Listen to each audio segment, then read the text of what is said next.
Hello friends, in the session on capitalization, today we will discuss on capital structure.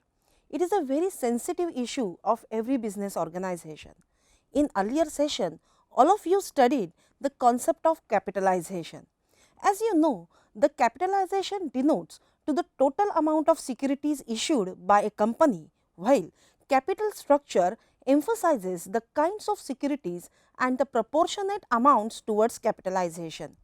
Let us see an example.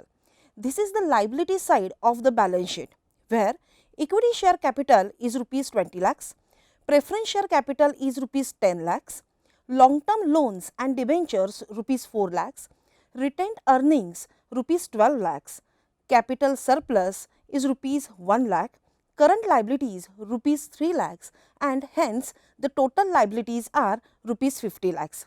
In this given data, now we will calculate capital structure. As capital structure refers to the proportionate amount that makes up capitalization, it is computed as equity share capital being 20 lakhs, the proportion mix in total capital is 58.82%, where preference share capital as a 10 lakhs, it is 29.41%. Long term loans and debentures being 4 lakhs, the total proportion in capital is 11.77% and it is now the 100% capital structure. According to some experts, retained earnings and capital surplus are also included in the capital structure. In that case, capital structure will be equity share capital 20 lakhs. So, the proportion or mix in total capital is 42.55%. Preference share capital as 10 lakhs. So, proportion is 21.28%. Long term loans and debentures being 4 lakhs, it is 8.51%. Retained earnings being 12 lakhs, it is 25.53%, as well as the capital surplus being 1 lakh, it is 2.13% in the total 100% capital structure. Thus, students, from this example, we can interpret how the various sources are arranged or proportioned in total capital. Taking into consideration the consequence of the term, we will now confer the detailed study of capital structure. Students, simply the term structure means an arrangement of various parts. In this sense, capital structure means the arrangement of capital from different sources so that long-term funds required for the business are raised. Thus, as seen in our earlier example, capital structure refers to the proportions or combinations of equity share capital, preference share capital, long-term loans, retained earnings, as well as debentures and other long-term sources of funds in the total amount of capital which a firm should conquer to run its business. Now, we will see the definitions. Some financial experts provide their view on capital structure. According to Justin Berg, capital structure of a company refers to the makeup of all its capitalization and it includes all long-term capital resources, namely shares, reserves, loans and bonds. In the words of John J. Hampton, capital structure is the combination of debt and equity securities that comprises a firm's financing of its assets. As per the opinion of R.M. Pandey, capital structure refers to the mix of long-term sources of funds such as debentures, long-term debts, preference share capital and equity share capital including reserves and surplus. According to Weston and Brigham, capital structure is the permanent financing of the firm representing primarily by long-term debt, preferred stock and common equity, but excluding all short-term credit. Here, common equity includes common stock, capital surplus and accumulated retained earnings.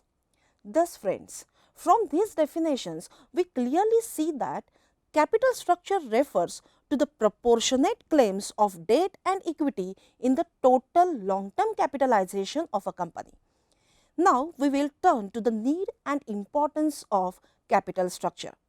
Capital structure allows a firm to understand what kind of funding the company uses to finance its overall activities and growth.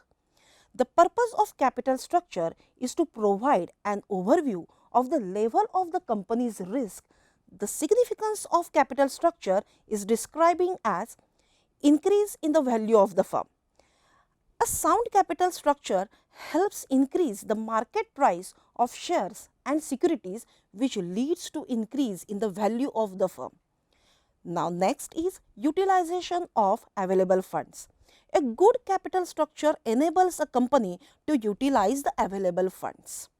A properly designed capital structure ensures that determination of financial requirements and funds raised accordingly from various sources. It protects the business from overcapitalization and undercapitalization. The third one is maximization of return.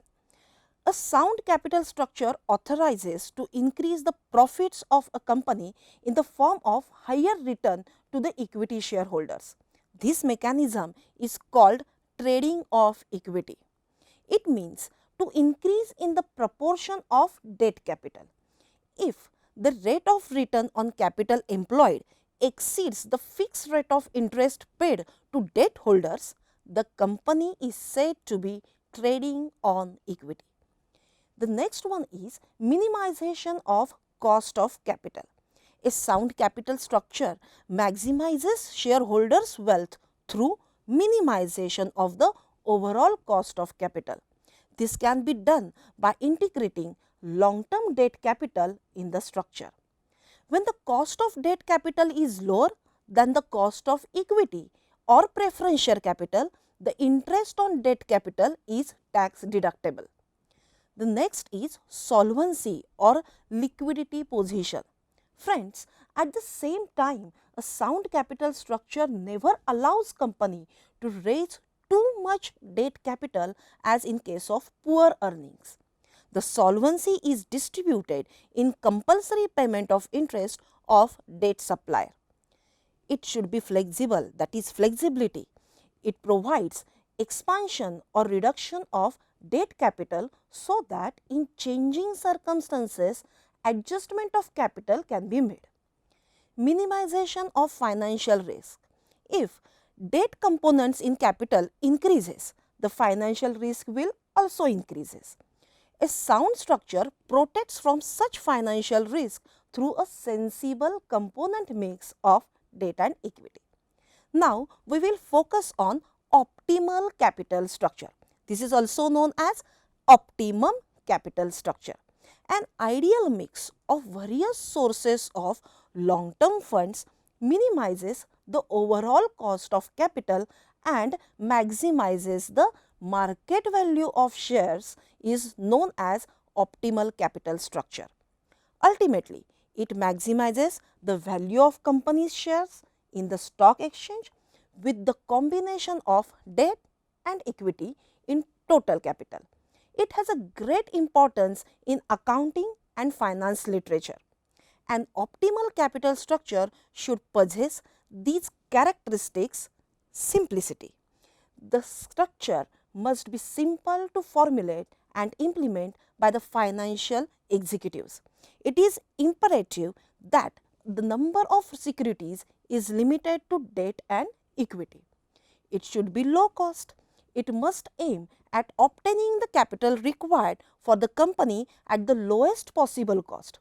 For this purpose, financial executives must pay attention to keep the expenses of issue and fixed annual payments at a minimum.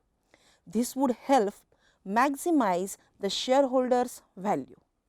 Maximum return and minimum risk. An ideal capital structure must have a combination of debt and equity in such a manner as to maximize the profit secured against risks such as taxes, interest rates, cost, etc., either reducing them or removing them.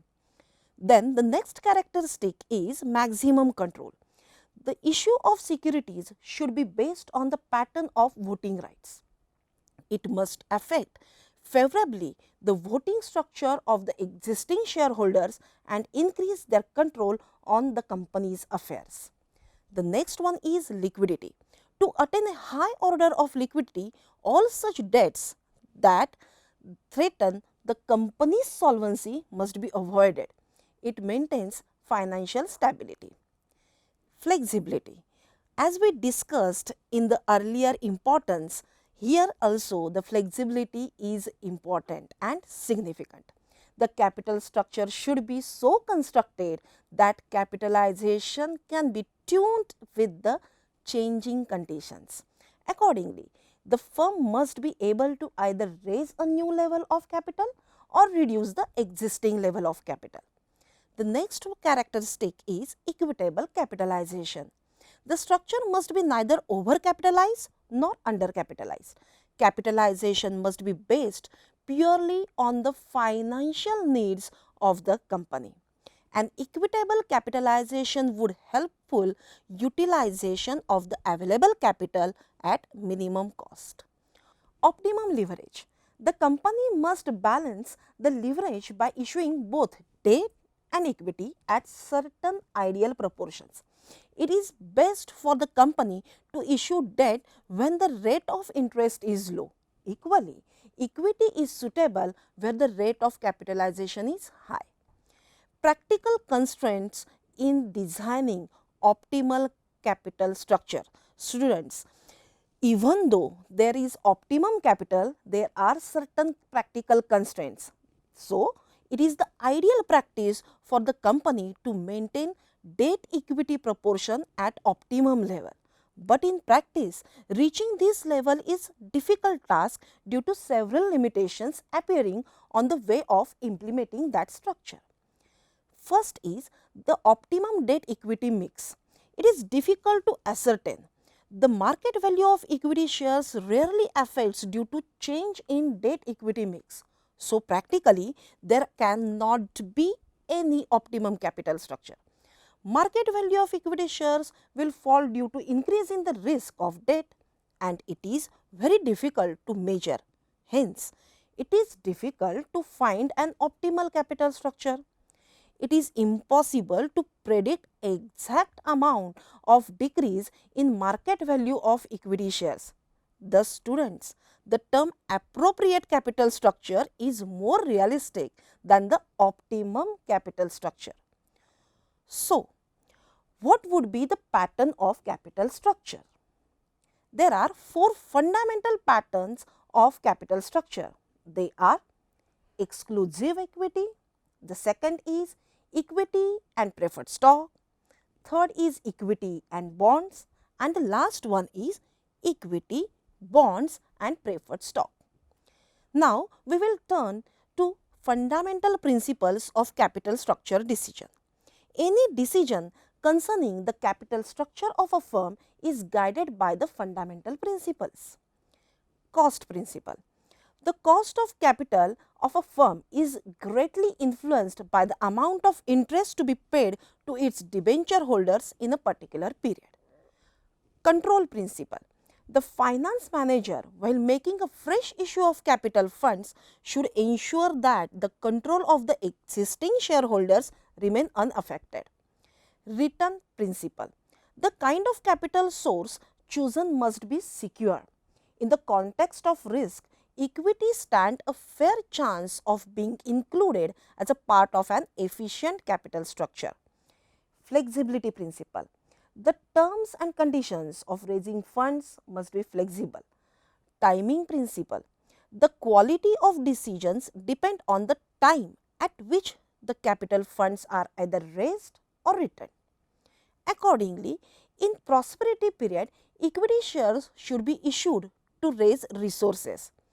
Conversely, in depression, bonds are ideal as they involve low rate of interest. Now, we will move further to the factors affecting capital structure decision. This is a very important part in the capital structure. Capital structure is the permanent financing mix representing long-term debt, preferred stock and net worth. There are certain factors that significantly influence the capital structure decisions. First is economic factors. The major developments in the economy of a country affect the capital structure of a company. Factors that are active in the economy are business activity. The quality of business activity dominant in the economy determines the capital structure pattern. In case of expansion of business, company has several alternatives of resources where equity funding is a healthier option than debt. Stock market. The capital market greatly influences capital structure decisions, that is, a decision on the quantum and cost of issue. The market conditions affect the capital structure when company is planning to raise additional capital. Money market.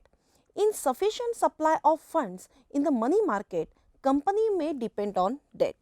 On the other hand, if money market squeezes, company may have alternative of equity. Taxation. Higher rates of taxation will be advantageous due to the tax deductibility benefit of debt funding. Similarly, the taxes on dividend income would adversely affect to raise equity capital. Regulations. SEBI, that is Security Exchange Board of India, has imposed certain restrictions on the issue and allotment of shares and bonds to different types of investors. A finance manager should take this factor into consideration while designing the capital structure. Credit policy. The credit policy announcements made by the RBI, that is Reserve Bank of India, affects the way of raising the debt capital in the form of long-term loans from the market. Financial institutions. The credit policy followed by the financial institutions determines the capital structure decisions of firms. For instance, restrictive lending terms by financial institutions may prevent companies from raising long-term funds at reasonable rate of interest. Now, the second factors are industrial factors. In this, the first one is repeated fluctuations. There is fluctuations among volume and cost of capital funds raised. Changes in the level of income, employment, sales level, etc. cause the recurring variations in the company. Obviously, finance managers should turn up their financial policies on raising capital funds. The next is level of competition. The degree of competition also determines the quantum and the cost of capital funds. In severe competition, finance managers would be well advised to go for equity financing, as this does not involve much obligation for servicing. Life cycle of industry. In the case of new and innovative industry, venture capitalists provide capital funds. Life cycle of industry always affects the pattern of capitalization. Debt capital should be avoided since it would accelerate the risk profile of the industry. In the growth phase, company could undertake both debt and equity capital funds. In a saturation or decline stage, uncertainty has attached to the future cash flows. Common stock should be used to finance expansion and modernization programs. The next is financial leverage.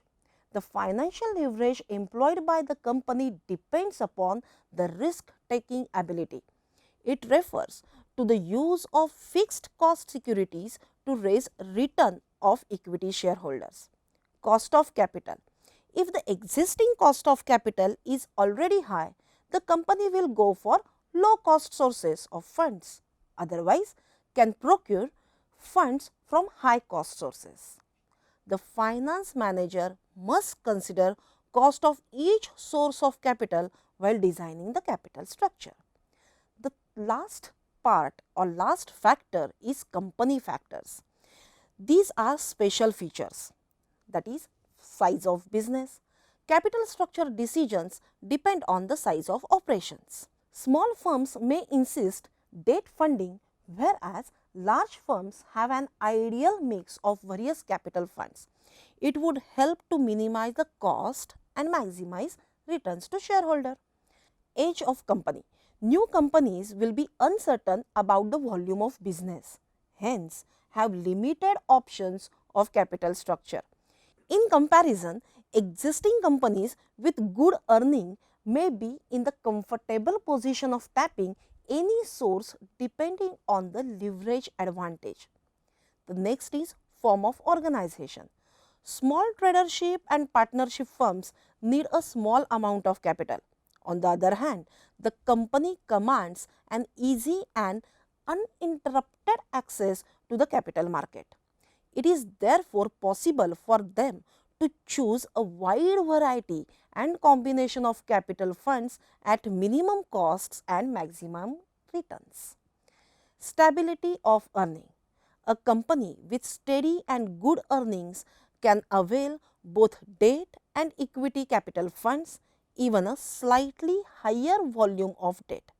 However, firms having irregular earnings do not use debt capital. Credit standing. Creditworthiness of companies plays a significant role in mobilization of capital funds. Companies with weak creditworthiness, credit standing. Creditworthiness of companies plays a significant role in mobilization of capital funds. Companies with weak creditworthiness will not be able to raise any type of capital funds. It is therefore advisable to the finance manager to pledge steps to improve the creditability of the organizations. Management strategy. The managerial attitude towards risk and control is an important factor. The general strategy of management would be a levered capitalization so as to distribute maximum benefits to shareholders. Asset structure. Companies investing a greater part of their funds in fixed assets in sustained production of goods and services must seriously consider the cheaper source of debt capital funds. While considering the leverage factor, the imminent risk profile should also be considered. Initiation cost. It involves the cost for issue of shares or debentures. It includes cost of advertisement, underwriting commissions, etc. Continuous cash flow. Steadiness in the cash flow earned also influences the composition of debt capital. Types of investors. Capital structure is influenced by potential investors. Equity shares are issued to attract the investors who can take risk of investment. Debentures and preference shares are issued to attract those investors who prefer safety and certainty of return on their investment. The last is EBIT and EPS analysis. It means earning before interest and taxation as well as earning per share analysis. Students, it is very important analysis in the capital structure. It is analyzing that on point of view of earning per share, that is EPS, if the level of EBIT, that is earning before interest and tax, is low, equity is preferable to in such debt cases. If the EBIT is high, debt financing is preferable to equity. If ROI, that is return on investment, is less than the interest on debt, debt financing decreases return on earnings, that is ROE. When the ROI, that is return on investment, is more than the interest on debt, debt finance increases ROE, that is return on earning. The students always remember that the period of finance also influences the capital structure. When funds are needed for long term, it should be raised by issuing debentures or preference shares. Similarly, funds should be raised by way of issue of equity shares when it is needed permanently. An ideal mix of various sources of long-term funds that aim at minimizing the overall cost of capital to the firm and maximizing the market value of its share enhanced the concept of capital structure. Friends, at the same time, provision for the future requirements of capital is also to be considered while planning the capital structure of the company. Thank you.